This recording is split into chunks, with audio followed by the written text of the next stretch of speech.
አሁን እኮ የቀነኒን ሞት ሰምቶ ያልደነገጠ ያላዘነ ሰው የለም፣ በፍጹም ማለት ነው። አውሬ ወይም ሰይጣን ከሆነ እንጂ የእሷን አሟሟት ማንም ሰው ምንም ቢሆን ይሰማዋል።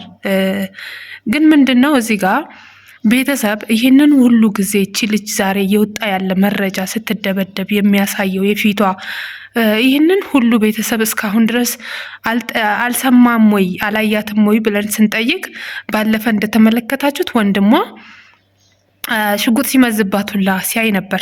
ዛሬ የ5 ዓመት ህፃን ልጅ እንኳን እኮ ሄዶ ለእናቱ እናቴ እህቴ እኮ በእንደዚህ አይነት ሁኔታ ላይ ነሽ ብሎ የሚናገርበት ሁኔታ ላይ ሊኖር ይችላል።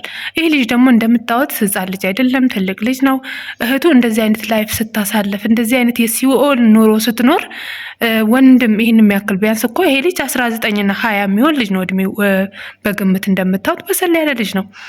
ንግግሩ እንኳን የትልቅ ሰው ንግግር ነው። ሰዎች ልጅ እስከምትሞት ድረስ ዝም አሉ። ሞታም ደግሞ ይህንን ጊዜ አንዱ አለም ታስሮ በእስር ላይ ባለ ሰዓት ሄደው በዚህ ሁኔታ አልከሰሱም።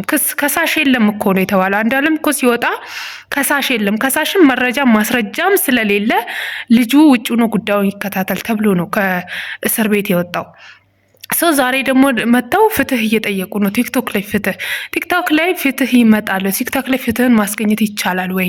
እነሱ እንደዛ ብለው የሚነጋገሩበት ቤተሰብ ዛሬ ይህን መረጃ ያመጡት መጀመሪያ የት ነበሩ ነው የህዝቡ ጥያቄ። ዛሬ ላይ አንዳንድ ሰው ላይ ስለ አንዱ አለምን የደገፉ መስለው እንዲህ አይነት ጥያቄ በሚያስነሱ ሰዓት ሰው በጣም ቅሬታ ፈጥሯል። በቀነኒ ቤተሰቦችና በአንዱ አለም ቤተሰቦች ማለት ነው።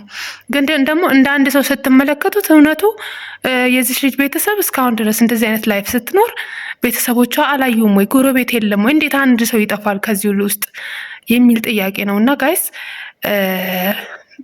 ለማንኛውም መግባባቱ ጥሩ ነው። ለልጅቷ ፍትህ ማስገኘቱ ጥሩ ነገር ሆኖ ሳለ ግን ቤተሰብ እስካሁን